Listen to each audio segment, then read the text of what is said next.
Doesn't really look that bad.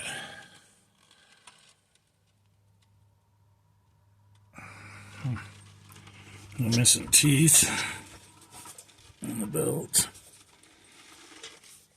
Looks pretty clean in this compartment. Up in here is a little bit of residual.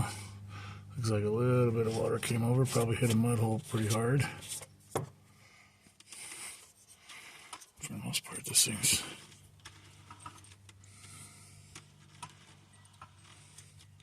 pretty clean.